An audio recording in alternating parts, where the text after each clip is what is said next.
Hey, everybody, it's Scott Steen with winnersandwhiners.com coming to you with the Saturday edition of Today in Sports Betting.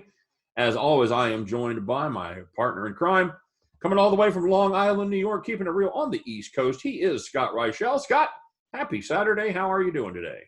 Doing pretty well overall. I had a lot of fun breaking down the first half of the NFL season yesterday with you. So much fun we're going to be doing the second half today. Other than that, you actually got some live sports besides Korean baseball, as you have the UFC 249, which we already did a betting breakdown for a couple of days ago. So check that out on the Winners and Whiners page.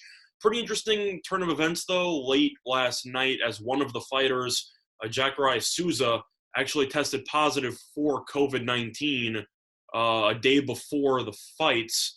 So people were wondering if the whole card was going to be in limbo and if it was going to potentially be shut down. But the UFC ended up getting the approval of the Florida Athletic Commission. And even though Souza's original opponent, Uriah Hall, is now off the card because he has no one to fight, all the other fights are still on board. So it appears that even though one of the fighters tested positive, everything else is fine, and the UFC has decided to push full steam ahead. All righty. God, you got to love Florida. Is the Florida Athletic Commission just like an old guy with a cigar going, yeah, it's fine. It's fine, whatever. It's just, You forgot whether they're lighting the money on fire in order to actually light the cigar. I feel like that's kind of the other piece to that. Now, Florida pretty much has already decided that safety is a secondary concern after they opened up beaches before pretty much any other state. And now that there's some rumors about the NBA and the MLB potentially resuming their seasons primarily in Florida, I feel like Florida kind of needs this event to happen if it plans on making a ton of money in the future from some other sports that need to pretty much borrow some venues in Florida. So I'm not surprised that the card's going on. Should it go on? I don't know. But, we got live sports, so I'm not really going to complain about it. We'll see what happens. You say Florida you're not sure safety is the top concern. I'm not sure to the top five. It probably isn't, but, it's probably right underneath the Miami Dolphins. So that's probably concern 5, and concern 6 is probably, health and safety of people.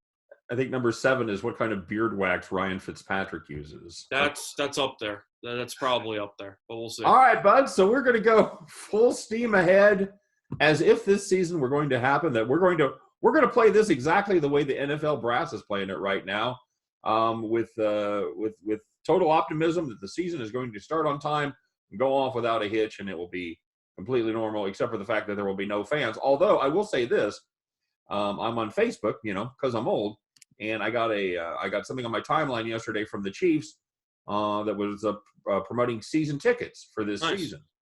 So I don't know how that's going to work, but we'll see what happens, man. I got to tell you, buddy, between me and you, this is not my most optimistic day. I don't know. Yesterday I felt pretty good. We're talking about football, blah, blah, blah. Today I get up and I don't know. I don't think it is. You never really know. It comes in ebbs and flows. The boredom can only take you so far, where you just kind of start thinking about, what if this boredom is permanent? And, I feel like you kind of flip-flop on it. You're not alone on that in your head at least multiple times during the course of a week. I don't know. Hopefully it'll all turn around, but nobody really knows, and hopefully it gets better before it gets worse, which is highly unlikely, but we'll find out.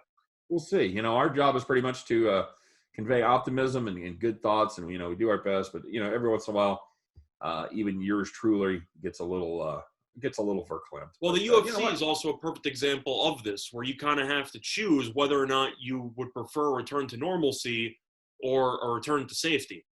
And I feel like it's almost impossible to have both at the same time, where either A, you're going to be rushing it back regardless, which is what UFC 249 is doing, because one of their fighters literally just tested positive for corona, and they decided to just full steam ahead anyway. Or the other option is you wait it out until a potential vaccine, which could be, a year or so down the road, and then hope everything goes back exactly the way that it was. I wouldn't say that there's a right or a wrong answer, but in reality, in order for stuff to actually return to the way it used to be, that'll probably be at least a year from now, because I don't think anything's going to fully return to normalcy until you get some type of vaccine. I feel like that's the only approach. And I'm not smart enough to know what a vaccine actually means. Is it going to be like the seasonal flu vaccine where it's, on a good year, 60, 70% effective? Or is it going to be like the polio vaccine that's, pretty much wiped out polio, 100% effective? I don't know. I don't know, but it's not even just a matter of creating the vaccine. It's also a matter of creating enough doses for mass distribution, which is a completely separate animal that you'd have to worry about, which will cost millions and millions of dollars. So there's a lot of other variables at play. I don't know. I feel like what the UFC is trying to showcase that you can limit the risk by keeping people separated, by making sure you go through all the protocols, and then one of the fighters tests positive for corona. So I don't really know what exactly can be done. It seems like the UFC actually did a pretty good job leading up to the fights, and then one of the fighters tested positive. So Scott, I don't know. What fight was that? Was it the ESPN Plus card? Was it the ESPN card? Or was it the main event? Because I don't remember those names when we went the Uriah Hall Jacare Souza fight was, I believe it's on the regular ESPN card, I think, which is, I mean, realistically, you have one less fight on the card, so you might have to shuffle some stuff around, add another fight to the main prelim on ESPN, take a fight off of the ESPN Plus early prelim. They're gonna have to shuffle around some stuff for the schedule, but it was actually Winning Willie's favorite bet. He had Uriah Hall winning, and that fight's not even happening anymore. So, oh well. All right. Well, that's Winning Willie off to a bad start even before they. I believe it's called a push in the industry though, so it could be worse for him. Good point. Good point. All right, so let's take a look. Let's plow ahead at the taking a look at the NFL season. If you were with us yesterday, and hey, who wasn't? We went all the way from week number 1 to week number 9. We're going to pick up where we left off, starting with week number 10. That should be played starting on Thursday, November the 12th.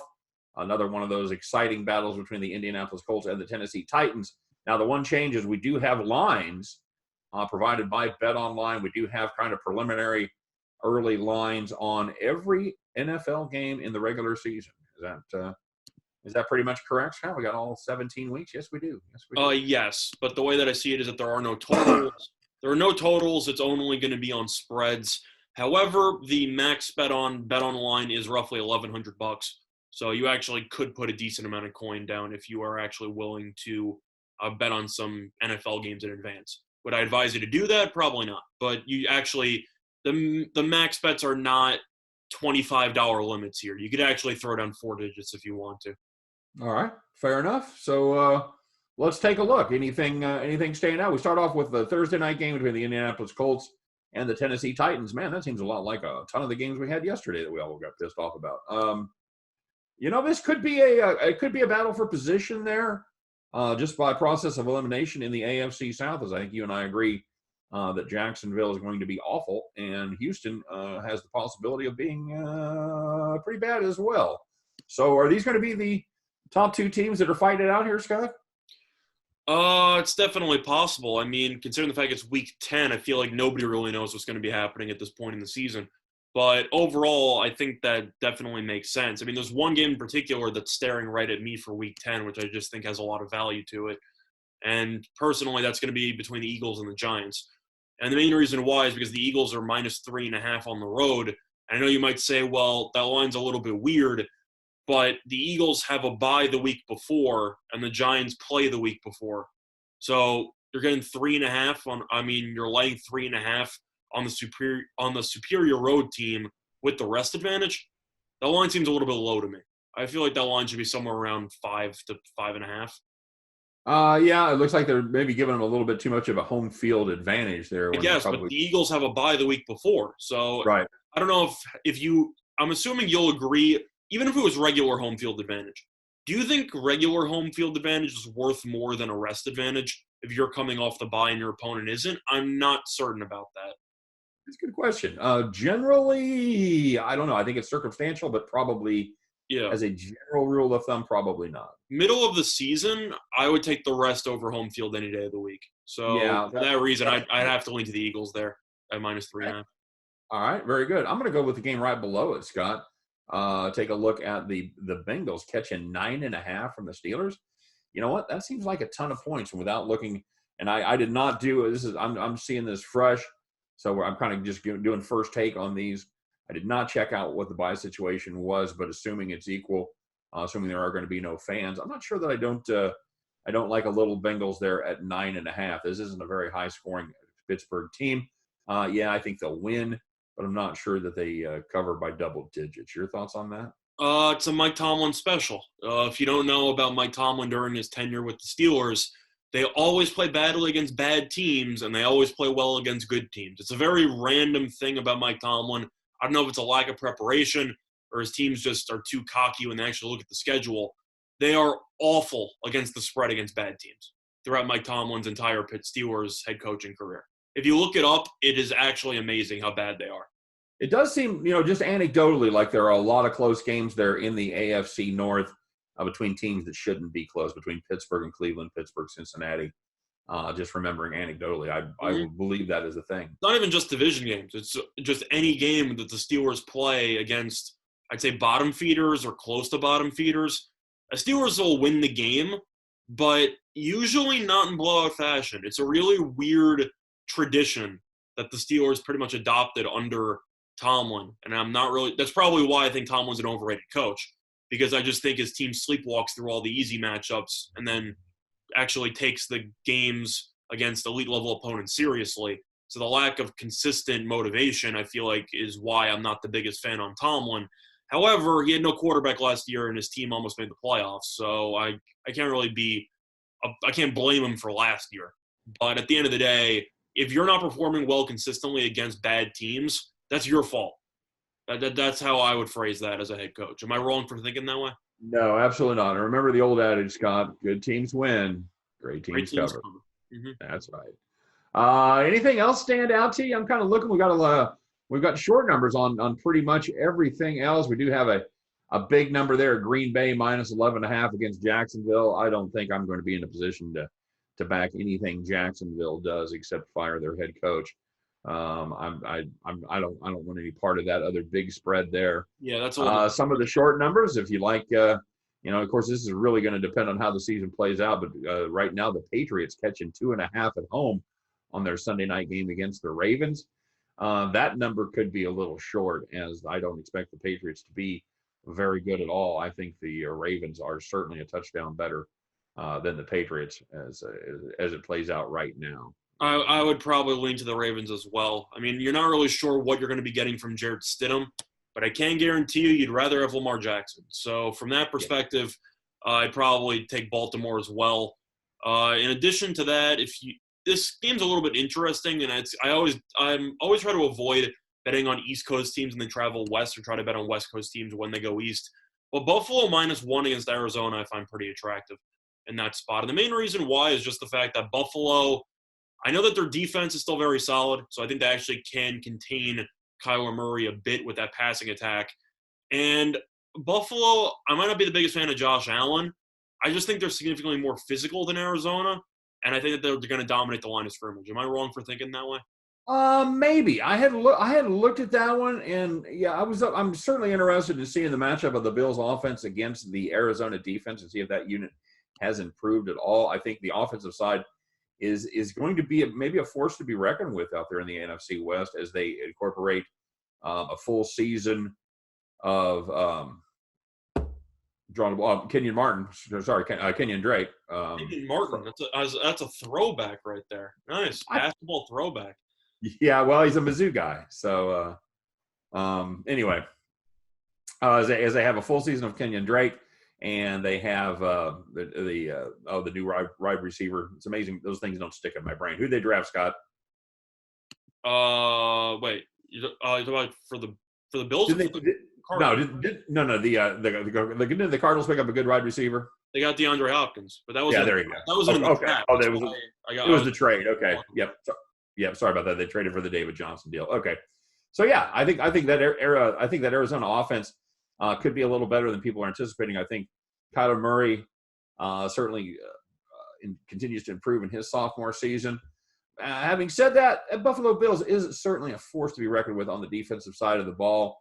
I'm probably not as excited about that one as you are. I want to see how the season plays out. Yeah, I was just throwing it out there. That one kind of stared me in the face a little bit. It does look a little short. For a playoff team. Going against the last place team there in the NFC West. I'd assume that line was going to be around 2.5 to 3. So it won. It looks a little bit like a trap, but I think that game will be very low scoring just because of how Buffalo likes to play football. I don't know. It's something about these games that you're not really sure about. You want to talk about the flashy wide receiver or the great defensive backs.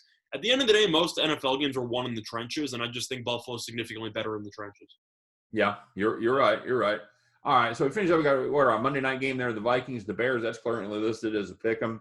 Yes, another Kirk Cousins Monday Night Football game. Yes. Yeah, I was going to say, bud, go ahead and load up on those Bears. We don't even know who the quarterback is going to be at this point, but what does it matter? It's the Kirk Cousins on Monday night. It's a thing. I'd lean more to the under, if I'm being honest. Yeah, I would go along with that. So load up on the Bears there and the under as well. All right, so moving on to Week 11. This one we'll start with a game on November the 19th. That is a Thursday night game between the Seattle Seahawks and the aforementioned Arizona Cardinals. Seattle right now, as it stands, is a better than a touchdown favorite at -7.5. Well, you know what, Scott? Last year, the 12th man magic left the Seattle Seahawks. And this year, quite possibly, there will be no 12th man. Barely going to have an 11th man at the rate that this is going. There should be no crowd in the stadium. If you didn't like him against Buffalo, do you like him catching 7 and a hook against Seattle in a divisional matchup there on Thursday night? I definitely like it more than laying 7.5 with Seattle. I think if you had to take one choice in this game, I know home teams tend to do well on Thursday night. Arizona, just because I think they're going to lose to Buffalo doesn't mean I don't think that they're a somewhat crafty team. I said that Arizona would go 6-10, finish last in the division, but I also said they'd probably be the best team that's 6-10 in the league, and it's only because the rest of their division is so tough. Even though Seattle is going to probably win this game, their pass rush is terrible. Their defensive line's a joke. And they did nothing in the draft to make me believe that they address any of those issues. They ended up drafting Jordan Brooks, roughly a third-round projected linebacker in the first round. I thought Seattle's draft was pretty underwhelming. And at the end of the day, Arizona, they improved their defense. They got better on the offensive line. I'm not saying Arizona's going to win again in Seattle, but I think they could lose by a touchdown. I think 7.5 is a bit too much for me. Yeah, I agree. I agree with that one. And taking a look at the other tall line here is there's a couple of them. There's the Saints -9 against the Falcons. That's a home game for the Saints. And then there's the Ravens -8.5 at home against the Titans. Of those two games, I probably like the Titans a little bit more in that rematch of the AFC divisional game last year. And lightning strike twice there in Baltimore, Scott, and the Ravens take care of business finally against the Titans, or do the Titans have a formula for success there against Lamar Jackson and the Baltimore offense? For me, I would not touch that game with a 10-foot pole. And the main reason why is I just feel like there's a massive revenge angle there for Baltimore. I understand that teams are trying to win every single game. And, bulletin board material might not be as real as people say it is. But wouldn't you agree going back to Baltimore, that game's going to mean significantly more to Baltimore than it will for Tennessee? I would certainly think so. I would think being a home game and with the hype leading up to that game, the revenge factor is going to be more real than it normally would. I don't normally, especially in the NFL, give that a lot of credence from year to year. A lot of times personnel changes and, coaches and players do a pretty good job of putting that stuff in the rearview mirror. But I think that was such an upset and it cost Baltimore dearly after such a great season. That I believe that the revenge factor could absolutely be a deal there. For that team. Although I just think that 8.5 is a little tall. I agree. I think the 8.5's a lot, but I'm saying that from a motivational standpoint, I'm gonna have to pass because I really think Baltimore. I know that teams try to blow out other teams almost every game. You'd rather win on a blowout than win in a close game. I think Baltimore is going to be pissed. If I'm just being completely honest on what I think is going to happen. There's no way that Tennessee is going to go into the game with the same amount of, I'd say, motivation and anger than Baltimore is. And for that reason, I would probably be a little bit hesitant to fade the Ravens here. First of all, the Ravens are the better team, if I'm just going to spit that out. That's a given. Sure. And B, it's just they didn't just lose in the playoffs. They got embarrassed at home. Yeah. And I think that if realistically, I think the Ravens know if they stop Derrick Henry, they're going to win the game. So if you can do your best to potentially slow down whatever completely blew up in your face during the postseason, the Ravens could easily win this game by double digits. They have the talent to do so.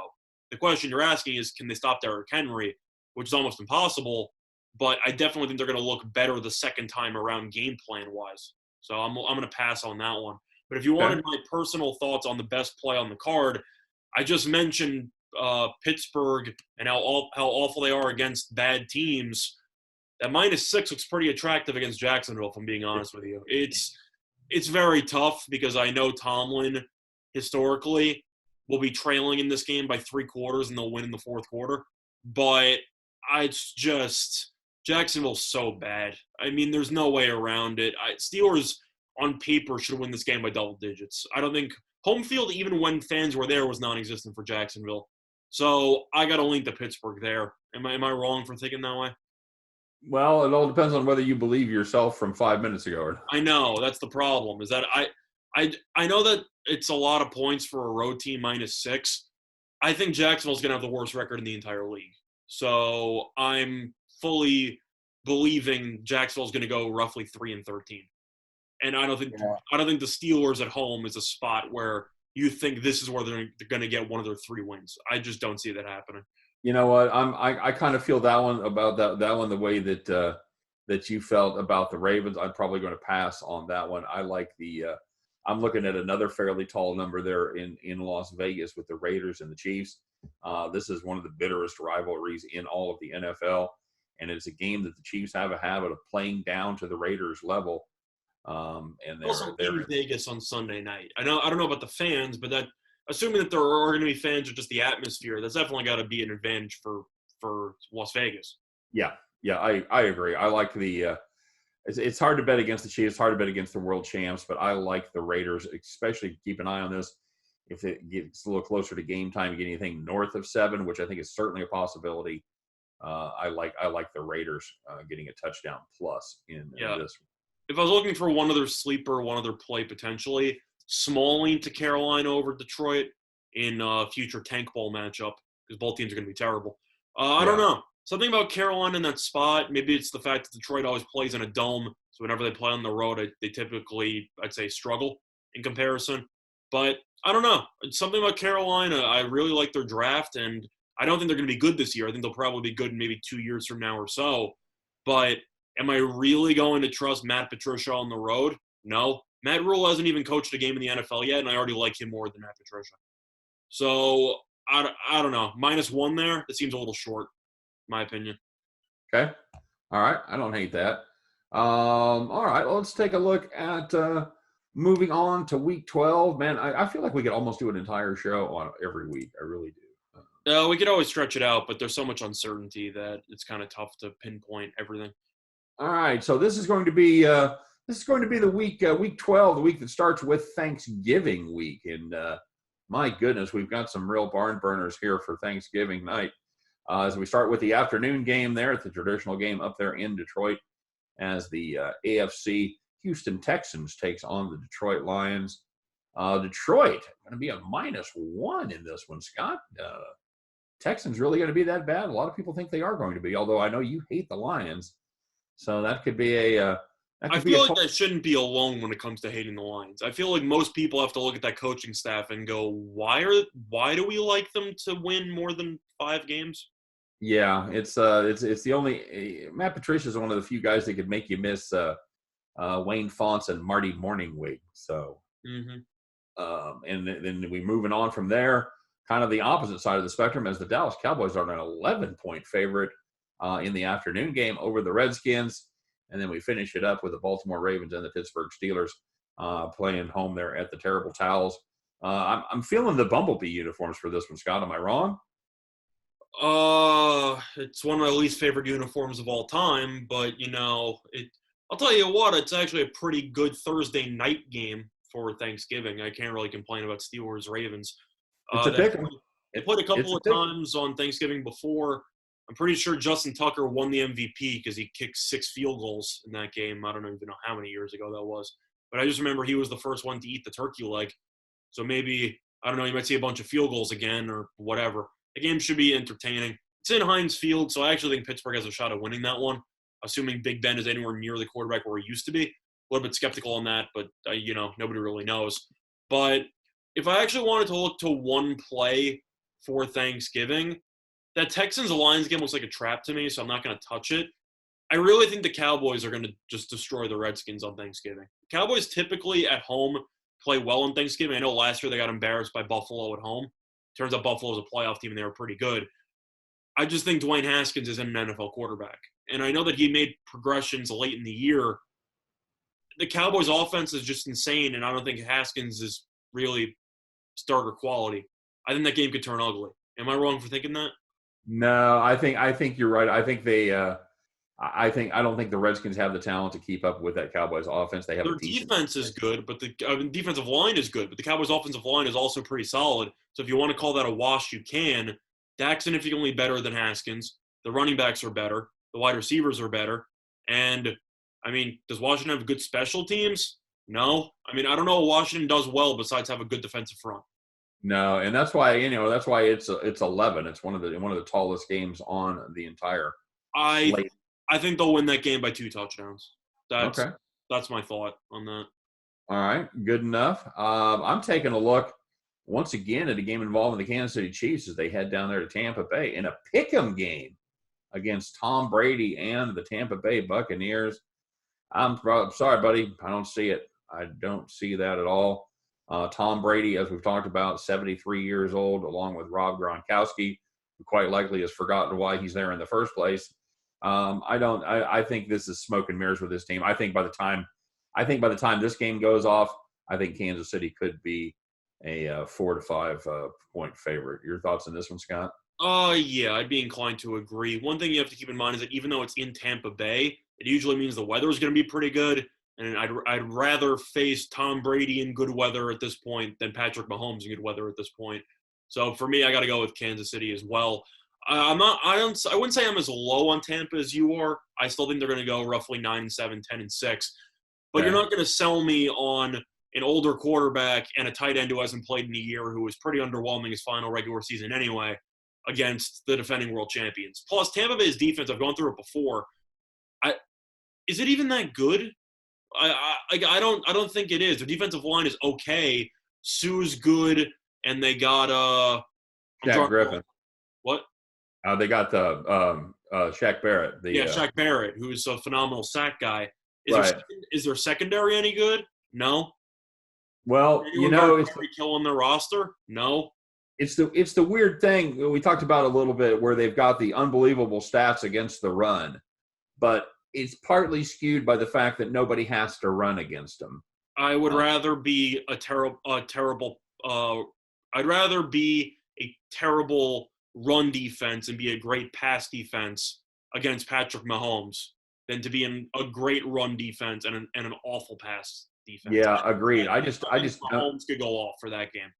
I just don't think this is a good matchup for the Tampa Bay Buccaneers. Yeah, they've got some weapons on offense. They got Chris Godwin. They've got Mike Evans. But good luck if you've come and you want to outscore Pat Mahomes. I just don't see it happening. I agree with you there. I think that spot is dicey, to say the least, for Tampa. If it was a night game, maybe you could argue Tampa because the crowd will be into it, assuming there is one. And whatever, it's a late afternoon game. Mahomes, I just feel like, looking at that matchup, should throw for 340-plus yards. Right, absolutely. I don't see how they're going to get any stops. Are they still going to fire the cannon off of the pirate ship there, Scott, if there's nobody in the crowd? It's they're probably going to have to set up some type of gadget because they have to social distance themselves from the cannon. So we'll see how that works out. But I don't know. Have they even done that? The last time I've actually heard the cannon or remember the cannon is when they used to throw back to the old 2003 Chris Berman video when he was just on the ship hitting the cannon every time, if you know what I'm talking about. Yeah. They would play that video every time during NFL primetime or doing the 2-minute drill when Chris Berman would go through all his predictions, even though it was supposed to be 2 minutes and it would take roughly 9. They'd always throw in 2 clips every week. It was the Buccaneers ship, and it was the no one circles the wagons like the Buffalo Bills. It was the same 2 clips every week, and I don't think I've seen the ship since. It's still there. I know. I don't know if it's operational. I just know Chris Berman used to always do a video with him on the ship, and they've been playing that same video for roughly 15 years. Huh. Okay. All right. We'll keep an eye on that for sure. Anything else on this card stand out to you as far as Week 12 goes? No, Seattle -9 is a little bit too much for me. Colts are tempting, but I'm not a Phillip Rivers guy. Honestly, neither of us are. Actually, no. Sorry, I'm looking at Week 13. Sorry about that. I was going to say Seattle's 2-point underdog on. Yeah, my bad. No, I was looking at Week 13. All right. Looking at Week 12, no, not really. I feel like that pretty much sums it all up. You see anything else? Because I feel like that's kind of. Well, you've got an early start on Week 13, so let's start. I'm going to start with that Thursday night game. We've got Buffalo a 7-point favorite over the Dallas Cowboys. If you like the Cowboys and you like what they did, what's that? You said Buffalo. You mean Baltimore? Oh, sorry. Yeah, Buffalo on the brain from the circle of the wagon. Yeah, Baltimore, 7-point favorites over the Cowboys. I think the Cowboys keep that one competitive, Scott. Thursday night game there, even though it's on the road. I'm not sure that I like Baltimore at that price. Your thoughts? It's definitely interesting because it seems like the NFL decided to get rid of the Thursday night rest advantage because they decided to have both teams that are playing on Thanksgiving to play the following Thursday night. Right. To balance out the rest. As a Cowboys fan, I'm not a fan of that because I always enjoyed the extra rest after because it gives you a pretty good advantage. I don't have any thoughts on that game. I'm traumatized thinking of Lamar Jackson running for about 150 yards. I don't really want to think about that game. You got the likes of Aldon Smith and DeMarcus Lawrence chasing around Lamar Jackson. I don't want to think about it. I'm not interested in that one. Well, that's an interesting thing that you think Aldon Smith will still be in the league by the 13th week. You're comparing him to Randy Gregory and the other defensive ends that the Cowboys have. I think Aldon Smith's going to make the roster. That's my hot take. I'm just not sure he can stay clean and stay out of trouble for 3 months plus. That's fair. I'm just saying, assuming so, I don't even want to think about him trying to chase around Lamar Jackson. So that's not really an entertaining time. Cowboys defense is terrible. I think Baltimore could easily put up 30 in that game. So I don't really have any thoughts on Dallas on that one. All right. So one of the games you did like was you're taking a look at the Seattle Seahawks -9 against the Giants. I'm assuming you're liking the Seahawks there a little bit. Actually, no. I was going to say, as much as I think Seattle's the better team, I think that's too many points. I'm not as high on Seattle as I feel like a lot of people are. If you look at their actual roster, I still think Seattle's going to win 10 games, but their pass rush is terrible. They have no defensive line. I feel like if you're going to be betting on Seattle, you'd be better off just taking the over. Because if you think they're going to win, then you need Wilson to pretty much go nuts every game. Do I think he's going to do that? Probably, because he's Russell Wilson. But that defense is terrible. I'm just going to say what it is. The secondary is decent. The linebacking core is always good because you got Bobby Wagner. Do we agree, though, that defensive line might be one of the worst defensive lines in the entire league? Assuming Clowney doesn't come back. Assuming Clowney doesn't come back, that is nothing to write home about because I think they were subpar with Clowney last season. They were, and now he's gone. So yeah, I agree with you on that one. I think that, but I don't, man. I'll tell you what, I just don't have enough money to bet the Giants on the road. I would pass. I just wouldn't take it. I think that's too many points. If I actually wanted to give out one thought I had for a game that I like, it might sound shocking because of the way that I bashed my own teams so far during this. I like the Jets -2 against the Raiders. And the main reason why I like the Jets -2 is that they literally played last year in New York, and the Jets won by about 30. If you have any chance to fade the West Coast team going east, especially to the cold weather, Vegas is going to be so used to the 80-degree nights, potentially 90. You're going back to New York in early December, probably around 20-something degrees. I'll take the cold team. I'll take the Jets there. I think -2 is too short. Okay. All right. I don't hate that to get the Jets over there by a field goal or more. That's not a bad take at all. I don't mind laying a little wood there with the Bears at home against the Lions either, Scott. -5, I still think that price is a little short regardless of who plays quarterback. That's fair. For the Bears. It is a home game for them up there at Soldier Field. I think we both agree that Detroit is most likely going to be dreadful. Matt Stafford could be injured and done by this week. I actually like Stafford. I feel bad for him. I know that his record against winning teams is terrible, and I believe on the road against 500 teams he might be around 1-30. Like, no exaggeration. I think he's actually that bad on the road against winning teams. The Lions, it seems like, have killed pretty much every superstar player they ever had. And I actually like Stafford. I think Stafford's a good quarterback. But at the end of the day, I feel like the Lions just try to get him killed every year. It just, some things don't change, man. It's this team playing for this team is so depressing. Guys would rather just quit. Yeah, I mean, you saw a Calvin Johnson injury issues. Barry Sanders literally just decided to retire. Right. Am I wrong for actually liking Stafford? I think he's actually good. He's got some skills. He's certainly a good fantasy league quarterback. And I can see if I get him in fantasy every year I can. Yeah, see if you had him on your fantasy team, you're probably going to be a big Matt Stafford fan. They certainly don't surround him with good personnel for the most part. I think Barry Sanders was the last legitimate running back they had up there. They have had some good receivers, but you can't just be completely one-dimensional, play no defense, and expect Matt Stafford and a couple of receivers. Yeah, I mean, the way that I view it for the Lions is that they lost Darius Slay, and they got Jeff Okudah. So you can argue, maybe Okudah will be the same level as Slay early on. Okay, congrats. Your team was still bottom 5 in defense last year anyway. That seems extremely unlikely for a rookie to come in and step in and play like one of the better corners. No, I know. I'm saying even if he does. Right, that's the best case scenario. You're still below average. Last year, they were still a bottom 5 defense. Right. Porter is not going to suddenly turn it around, especially after losing a Pro Bowl caliber guy for a rookie. This defense is going to suck. Yeah. I think the Lions, assuming Stafford stays healthy, will be pretty much a dead over team. Am I wrong for thinking that? No, they're going to play a little bit of offense, and they're going to have a terrible defense. It is certainly the combination for an over team. It's just like a team that plays good defense and runs the ball a lot is always going to be a good candidate for the under. I think you're absolutely right. You got a team that's going to throw the ball a lot and a team that's going to play terrible defense. By the way, this might sound like a little bit dumb because it would be going up against the defending world champions at home. How is Denver getting 11.5 points? It's a lot of points, man. I actually like Denver. I think Denver is a pretty good team. I'm not saying that they're going to win 11.5. That might be closer to 7 or 7.5, in my opinion. It's a division game there, and I don't like laying any kind of wood like that. I mean, Denver. Of course, you have to worry about Drew Lock going up against Mahomes. But all you need is Denver's defense to get a couple of stops. That game should be within single digits.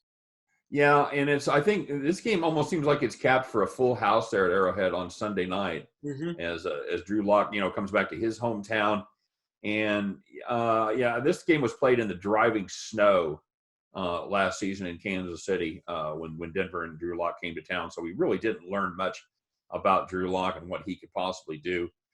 He should have, he's better than a full season of starting under his belt by this point. Yeah, I think that's a tall number. If you're gun to my head, I'm going to play Denver there. I'm going to pass. What do you think that should be? Do you agree it should be around 7.5, maybe 8? No, I think it should be closer to 9. I'm going to kind of split the difference with you. Yeah. I think it's better than a touchdown, but I don't think it's double digits. Yeah, I'm in the same page there. I think that game should finish somewhere around 9 or 10.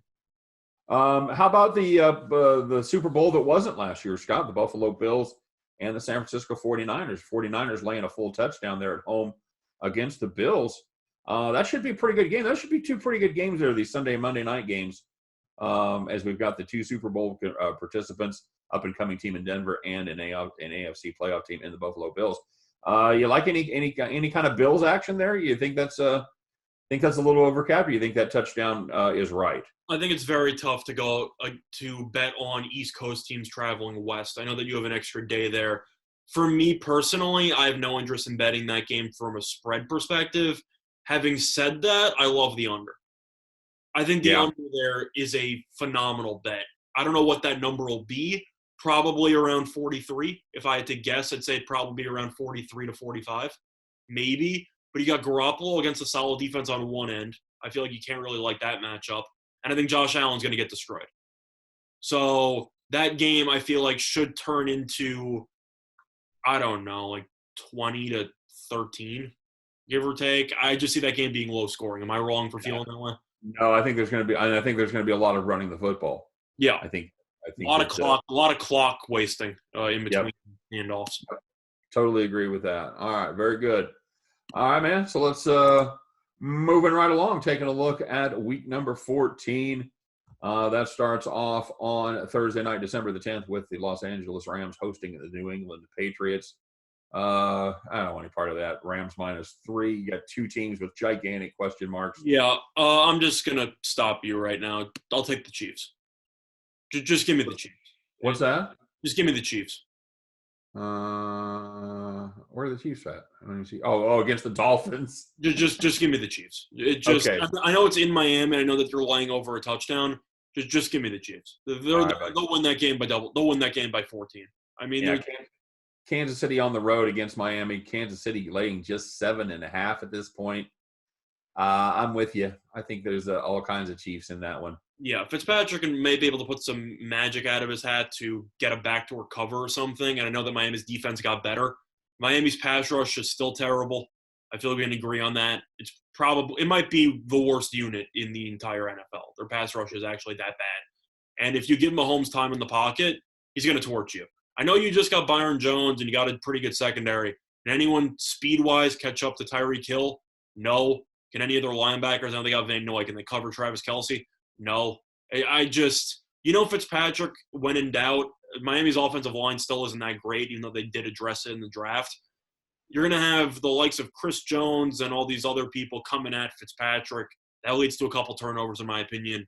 And Mahomes in warm weather, it's game over. Chiefs should win that game by double digits. You think this is the first time we see Tua? I don't think Tua's playing all year. Oh, you don't think he'll play all year? No. I think that the cons outweigh the pros. Miami knows that even though they got a bunch of draft picks last year, in the draft a couple weeks ago, and they got 3 first-rounders, I'm sure Miami knows deep down this team is still probably 1 or 2 years away because this team is preparing for life with Tua in the future. There's no incentive to play Tua because you already know Miami most likely will have a losing record this year. Sorry to tell you that. I know they signed a lot of people. What's their peak? 7-9? Probably. They got 5-11 last year. Yeah, but they finished 5-4. So you can argue that they played pretty well down the stretch. But the main argument you have is, are you really gaining anything by throwing Tua under the fire mid-season? No. I just don't see the point. Get him a little experience. Just get him a little live fire drill. I get that, but you also have to wonder how healthy he's going to be. I don't think it makes sense to throw the injury-prone quarterback under the gun in week 14 when your team's probably out of it anyway. You sign Fitzpatrick. Yeah, they would turn on you pretty fast if you got your future quarterback injured in a 35-12 or 35-13 blowout. Correct. There's a shot maybe Tua would come in off the bench if maybe one of these games turns into a blowout. But you brought Fitzpatrick back for 1 year. I think he's going to start all 16. Am I wrong for thinking that? Maybe at the end of the year, maybe, but I just don't see why it's worth it. He's not going to know the playbook. Just give him a full offseason the following year. It's possible they may have learned their lesson giving Josh Rosen a midseason shot last year, as he was absolutely dreadful. So yeah, maybe they ride Fitzpatrick the whole year, especially if they have a sniff of making the playoffs. And I think I think the AFC East could certainly have a down year. Well, I think Buffalo is probably going to win the division. It should. I said Miami would go 7. I think Miami will go somewhere in the realm of 7-9, 6-10. Yeah. So based on that, I think they'll look better naturally because they spend so much money. They should get better, and they also drafted a lot of players. But overall, this team is still, I'd say, minimum 2 years away from being. You're probably right. Yeah. So I don't see the point of using Tua. All right, fair enough. I like another one of those East Coast teams traveling west. In fact, I like the team they're playing against. I like Seattle at home, laying 8.5 to your Jets there, buddy. I don't see the Jets traveling well in this spot. And even though we talked about the Seattle defensive line is certainly going to be nothing to write home about, I just don't think that the Jets have the offensive firepower to take care of business in this one. I know they have a good defense, but I think ultimately Russ and the boys wear them down. And well, just to ask, do the Jets have a good defense? Because I'm not even sure about that. They've got a better running defense than they have a pass defense. Yes, but the point I'm trying to say is you got Jamal Adams and Jamal Adams. Right. That defensive line is terrible. I've said it about a couple of teams, and I mentioned how important it is to win in the trenches. I can already see Russell Wilson running around in circles pretty much for 4 quarters and throwing roughly 4 touchdowns. Well, they've still got their linebacker. Yeah, they got C.J. Mosley, who's injured all the time. There you go. He should be healthy. Really good when healthy. He was never healthy last year. But that was pass rush is absolutely terrible. You're throwing people like Henry Anderson and some other people out there. They can't get to anybody. Yeah, you're right. It's a mobile quarterback. I mean, you should just wave the flag. They're not going to generate much of a pass rush. And yeah, that's why I think Seattle ultimately takes care of business here against the Jets, buddy. I like that. Yeah, I think that makes sense. Even at that tall price at 8.5. Anything else stand out in that week to you, week 15? Yeah. I like the Cowboys -5 at Cincinnati. Oh, okay. Yeah. That's a I don't hate that by this time. It's in Cincinnati, and I know that the Cowboys are better at home than on the road because they play in a dome at home. But at the end of the day, we both agree that Burrow and Cincinnati, it's going to be a I'd say a long-term rebuild over there. And Dallas should be in the thick of the playoff race, and Cincinnati should have nothing to play for. Zach Taylor might be fired by then. You don't really know. Right. It's a must-win game for Dallas, realistically. So I think Dallas should win by a touchdown. I'm looking at the Saints in the late game there against Philadelphia being a pick'em. The Philadelphia Eagles are certainly a above average team. I don't think they're on par with the Saints, even on the road where the Saints have struggled on occasion. I think they easily take care of business here against the Eagles. I think it's very tough because Philadelphia has been known in recent years for being pretty underwhelming on the road and being borderline unbeatable at home. It's been kind of their MO for the last couple of years. I'm going to pass on that game. I think that the Eagles at home always play better than on the road. And, I mean, I've been talking a lot about teams who play at home in dome stadiums. I just think it ruins them in the long term because they go on the road and they're terrible. They're so used to not playing in the conditions half the time that when you play in the conditions, you're just flat most of the time. Am I wrong for having that analysis? No, although, excuse me, I'm not sure how much of a problem it's going to be there in Seattle. Pretty temperate climate. I mean, you do tend to have some cold drizzle that time of year, but it's not like they're going to be playing in Buffalo or Green Bay, somewhere where they're going to have horrible weather. So, yeah, it might be a little chilly, but, at the end of the day, these guys are pros. Drew Brees has been in the league close to 20 years now.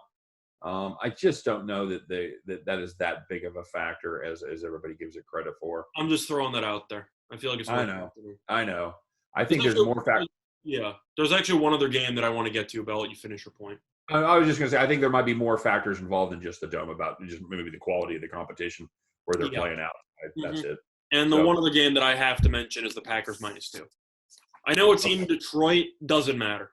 Aaron Rodgers will always own Detroit, and they'll never be able to do anything about it. I know that Detroit occasionally will be winning in the fourth quarter, and you know that they're going to choke. But in reality, I don't care what the spread is. Green Bay doesn't lose to Detroit with Rodgers as quarterback. And by the way, it's 2 points. Yeah, I know. I know. That looks like a trap line. I can understand that. Historically speaking, Aaron Rodgers loses to the Lions roughly every solar eclipse. It just doesn't happen. He wins every time against Detroit. Agreed. Yeah. Anytime I'm going to have a chance to fade Detroit for less than a field goal against the playoff team last year. Yeah, I got to take that. Agreed. All right, so let's move on to a week 15 here. We're coming down the home stretch as the playoff picture comes into view. And I'm taking a look here, Scott. I don't see a ton of stuff I like. It's kind of a weird week for me. It's a great Sunday night game. That's the main takeaway. It's a phenomenal Sunday night. Yeah, it is going to be. It should be a good game. The Sunday night game in Week 15 is the San Francisco 49ers visiting Jerry World down there and playing the Dallas Cowboys, and this is currently listed as a pick'em. So I don't really like much about this game yet from a betting standpoint. I don't see a clear favor there. I think that's a pretty sharp line. Scott, you lean Cowboys there? You think they can get it done at home? I don't. I would lean to the 49ers. And Okay. the main reason why, I'm not trying to sound pessimistic on, the teams that I root for. I just really don't like the Cowboys defense. And their secondary is terrible. People are acting, I know that they got CeeDee Lamb. I know it's a flashy draft pick. I know their offense is really good. I know Dak potentially will show up. Maybe he won't. He could hold out. You don't know how that's going to work. They got Andy Dalton, whatever. Okay. Their offense is really good. Who on defense are you actually happy about besides Jalen Smith, Van Der Esch when healthy, which Right. I don't even know if he will be healthy, and you got Sean Lee, who's always injured, who also plays linebacker. Their defensive line, I'd say, is average at best, and their secondary is a joke. Can they really stop anybody? I don't know. They're certainly going to struggle with someone that is able to throw the ball unless they can get some pressure on Garoppolo. And that's the point. Is that I know that 49ers are going to want to run the ball. So maybe you could argue stylistically it's a decent matchup. I have significantly more faith in the 49ers defense getting more stops than the Cowboys defense. And I think that's a no-brainer. Okay. All if right. I had to lean anywhere, I know the Cowboys lost Sunday night against the Vikings last year. It's not like this team always wins Sunday night games at home. No, that's true. The 49ers should be favored in this game. I just think they're the much better team. Okay, fair enough. And I will make mention of a game that is right above that on the card, and that is a Sunday late afternoon game between the Chiefs and the Saints. One of the rare opportunities you will have to pick up the Kansas City Chiefs plus points, as the Saints are right now minus 1.5 point home favorite against KC.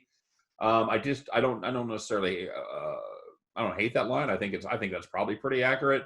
Although anytime you can certainly make the case for that anytime you can catch the Chiefs and plus points, that is something you probably should invest in. What do you think? Any thoughts on Baltimore minus 16.5 at home against Jacksonville?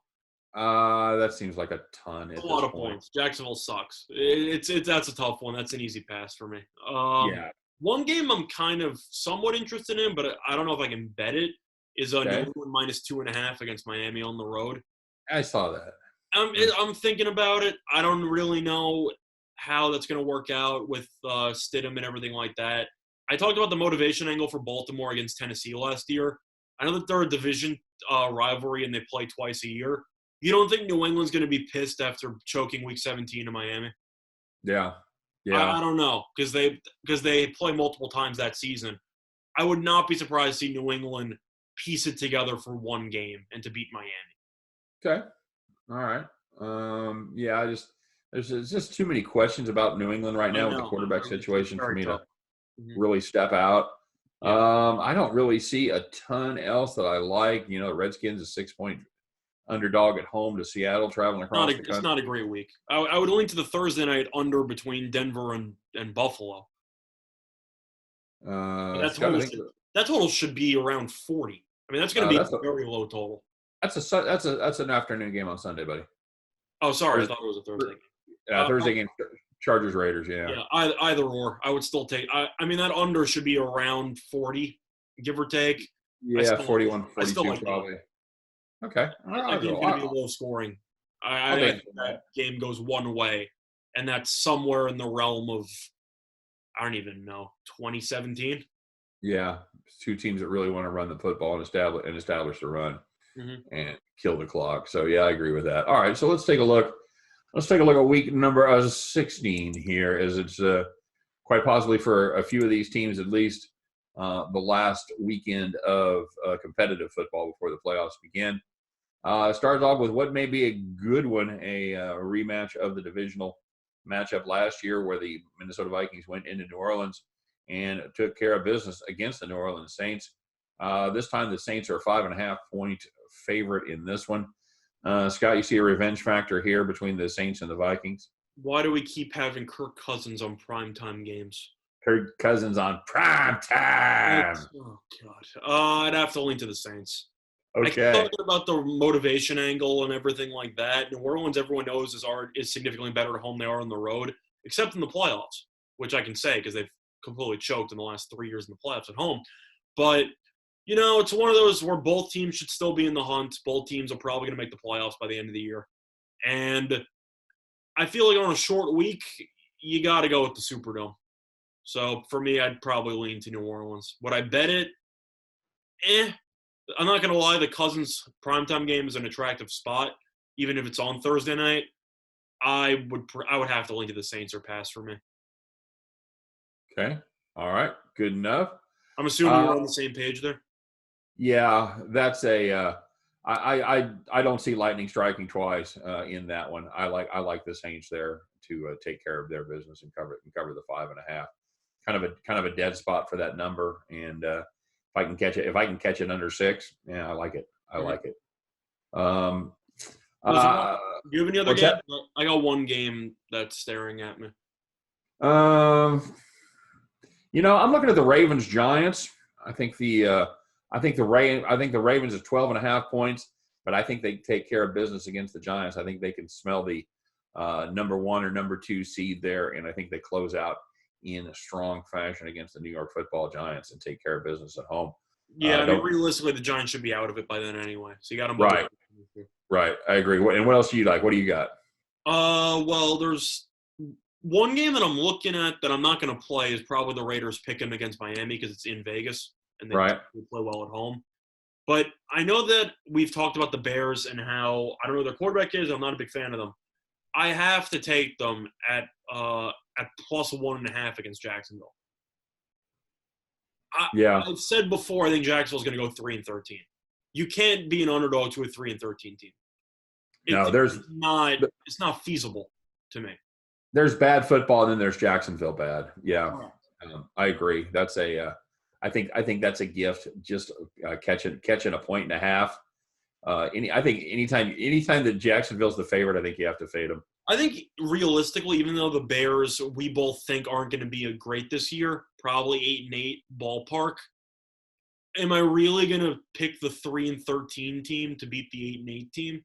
I don't care who's at home. It doesn't matter to me. You're certainly going to probably have a fair number of people on the Bears playing for their spots. You got Leonard. The issue that you have with Jacksonville is that basically you have Minshew, decent wide receivers, and Leonard Fournette who wants to be traded. Right. And unhappy. Good? No, but you got that offense going up against Khalil Mack. Yep. Enjoy. Good luck with that one. Yep. And plus, it's actually funny because it's a revenge game for Foles, which I think is kind of hilarious because people want to forget that he was on Jacksonville as soon as possible. Right. But, if Foles is starting by then, he might have a little chip on his shoulder there. But in reality, I don't think that really matters. I just think Chicago's the much better team. Okay. All right. Very good. Anything else get you going? You said you had another one there you were kind of looking at? Yeah, that was the Raiders one against the Dolphins. Okay. I'll pass. But it's in Vegas. You have Miami going to the West Coast. I think that's a good spot for the Raiders. Okay. Yeah, I agree. I agree with that one as well. The Sunday night game is the Titans-Packers. Packers by 3.5. I would probably lean towards the Packers at this point, but that's the Titans certainly can run the football, so we'll see how that one plays out. The other in the Monday night game is the Bills and the Patriots. Bills Patriots 1.5 point favorites. Again, it seems like a pretty sharp line to me. That's a pass for me. That's a hard pass. All right, so let's finish it up here and take a look at Week 17. And of course, as always with Week 17, you never know which of these games are going to matter, who's going to be sitting their starters. We're gonna proceed as if everyone was playing full strength and all these games meant something. I think that's the only way you can cap them at this point. I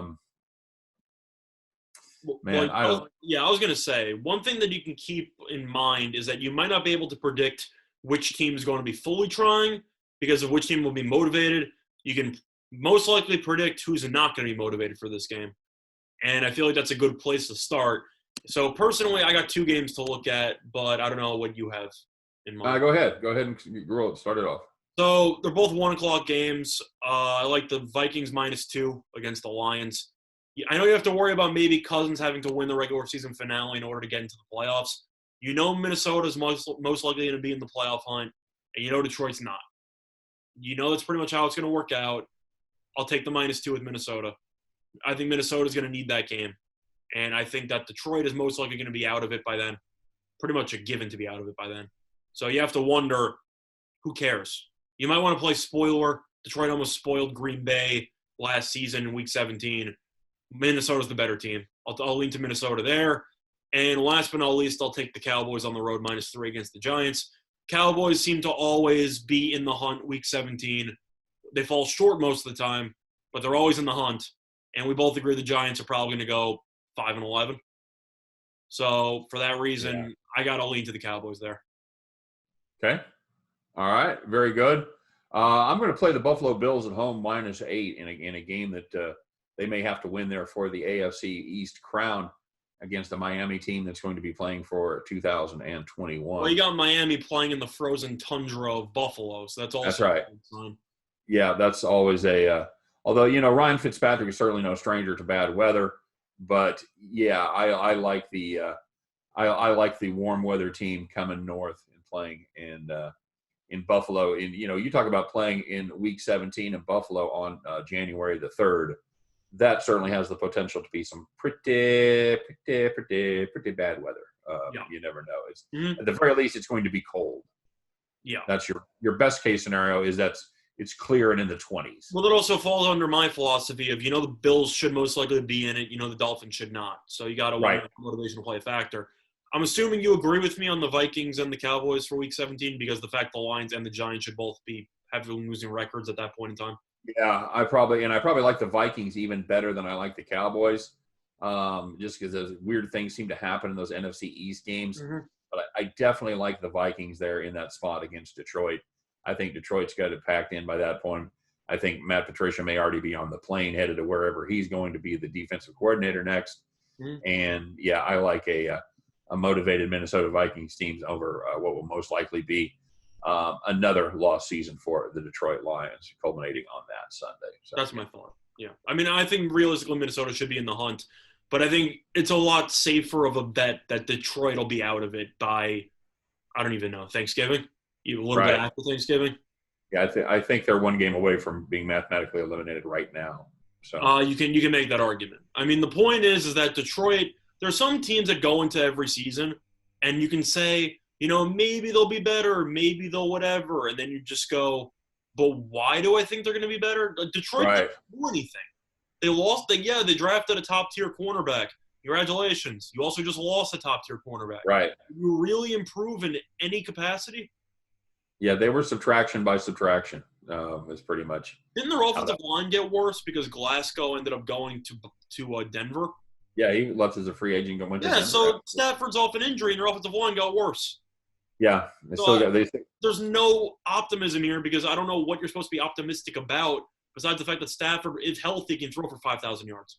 Yeah, they've got Galladay and they've got Stafford. And, Stafford may not be able to remain upright with that offensive line. That's, comprised of guys, with given lookout blocks. So yeah, who are the running backs again? I know that they got exactly. They just drafted one. I forgot who they got. No. Did they get DeAndre Swift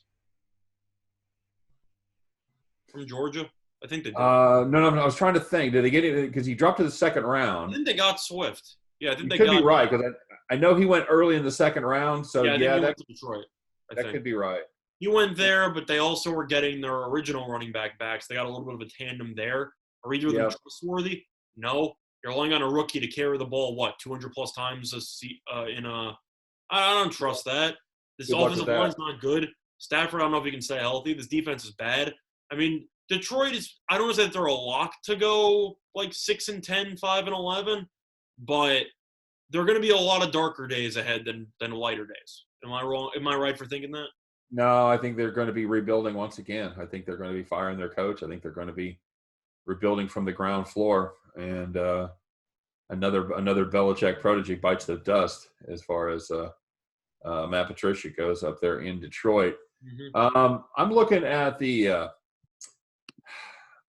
looking at the Rams and the Cardinals there, Scott. I'm not sure if the Rams are going to be out of it by this point. I like the Cardinals to finish strong. I think it takes them a while to get up and running there in Kingsbury's system, and I like the Cardinals to finish the season in good fashion, and I will take them plus the 6 points in the Coliseum against the Rams. I'm personally going to pass on that one, and the only reason why is that the Rams absolutely murdered the Cardinals last year. They did. It wasn't even close. It was bloodbath. So I understand Arizona should be better. I don't know if McVay just had access to the Cardinals playbook or something, but it was a slaughter. So I'm going to pass there because it might just be a matchup thing. Okay. All right. Good enough. Anything else stand out on the card for Week 17? I mean, from an underdog perspective, I'd probably lean to the Chargers plus 11 against the Chiefs. Yeah. The main reason why is because there's a shot maybe Mahomes isn't even going to play Week 17. Yeah, I think that's a good gamble at this point. I think that's just kind of I think you're gambling on second stringers playing Week 17. So if you wanted to take a real spin on a look ahead line, I think that's a good one. I think catching the Chargers plus 11 for Week 17. I mean, based on that division, I don't think the Raiders are going to be any good. I think the Raiders are going to be bad. We covered this with the division. Right. I actually like the overall makeup of the Chargers and the Broncos rosters, assuming Justin Herbert doesn't play for the Chargers. And I still think drafting him was a terrible move. But on paper, you have three pretty good teams in that division. I mean, well, the Chiefs are in a separate category. So you got two pretty good teams, fringe playoff teams, and arguably the best team in the entire league. Right. So you can make the argument that even though the Chiefs are the much better team, I mean, the Chargers gave the Chiefs a bit of a run for their money Week 17 last year before they had that kickoff return touchdown. Yeah, they did. Yeah, they absolutely did. They had the Chiefs back. They had the Chiefs back on their heels, and yeah, they absolutely. The Chiefs needed a second half comeback to win that game. So. I had one of my plays of the day was on the spread in that game. I still remember it, but yeah, I made money on the Chiefs that game. But overall, I think 11's too much. I do think that the only incentive that the Chiefs are going to have for Week 17 is if Baltimore is also in the hunt for the 1 seed. Right. There's a real chance that either Kansas City will be locked in the 2 or Kansas City will be locked in the 1, and you have nothing to play for. Right. So I would have to lean to the Chargers there. Yeah, I think anything less than 13-3 for the Chiefs is going to be classified as a disappointment for the regular season. Yeah, ballpark. Looking at that schedule, they should only be underdogs in 2 games at New Orleans and at Baltimore. Yeah, I can't make that same argument with the Ravens, though, for Week 17 because they play the Bengals. And when Lamar didn't play, they still beat the Steelers, Robert Griffin III last year. Right. So it's a little bit different. At the end of the day, I know – do the Chiefs still have Matt Moore as their backup? Is he still there? Yes. Yeah, I'll take the Chargers plus 11 potentially against Matt Moore. Fair enough. All right, buddy. Anything else? No, I think that's pretty much it. All right, there you go. So that's our show for today, guys. It was a lot of fun. Take a look at kind of go down, as we say, with a little touchstone with normalcy there, normalcy. I always do that, and something that we certainly hope will occur as far as the NFL season being played out on time and in this fashion. Let's see what happens. Again, we don't know. These games could all be in Texas and Florida, and we have no idea. It's going to be interesting to see. But as always, it should be a fun NFL season. Scott will be back on Monday talking about the NFL a little bit more as we take a look at the NFC wide receivers, some of our personal favorite prop bets there. Anything else you got going on for the weekend? We got UFC tonight. We got the WWE Money in the Bank. Should be fun to watch tomorrow night as well. And that's what passes for a busy weekend of sports. I know there's a couple of cards of racing, horse racing going on. And, anything else you'll be keeping an eye on, Scott? Not that I could think of on the top of my head. I mean, if you're into esports, I'm sure that there's a lot of esports stuff going on. Even though we did a video on esports, I don't think either of us are really going out of our ways to watch it. But some of you might. So if you want to watch something there, you probably can find something. I'm probably still 2 months away from being driven to esports. We'll see what happens. Well, you still got time. So, it might work out. You put any other Korean baseball bets in or no? No, I did not play. I will be playing something for what I would call tonight's action, which would actually be tomorrow morning's action. I'm going to actually do a little handicapping this afternoon, and make a more informed bet. So I'll let you know how badly that goes. I still want to know when you're starting your official ping pong breakdowns. So we're gonna have to figure that out. Fair enough. Well, as soon as you find me a site I can watch them, buddy. Fair enough. I'll do my best. All right, man. All right, guys. Thanks very much for watching. As always, for myself, for Scott Reichel, for all of us here at winnersandwhiners.com. Don't forget to check out all of the great content on Winners and Whiners. Even though Scott and I aren't watching it yet, Winning Willie is still putting out some nice pieces on esports. And true to his name, he is winning. So if you like making money, even if you don't care about betting on him, make sure you stop by and check out our content on the esports. I know the Dominator is going to have a piece up either today or tomorrow, a little last-minute adjustment piece after Friday's SmackDown action. Any adjustments that he's made in his thoughts as far as the WWE card for tomorrow night goes. So make sure you check that out as well. Yeah, it ain't the NBA playoffs. It's not baseball. It's not the NFL training camp. But you know what? You have sports. You can make some bets out there. So we do what we can, and hopefully things will be back to normal. If everybody we just need to chill just a little bit more. All right, guys. So everybody take care. Have a good rest of the weekend. For myself, for Scott Reichel, all of us here at winnersandwhiners.com, wishing you nothing but the best and nothing but good health. Take care. Have fun. And we'll see you again on Monday. Bye-bye.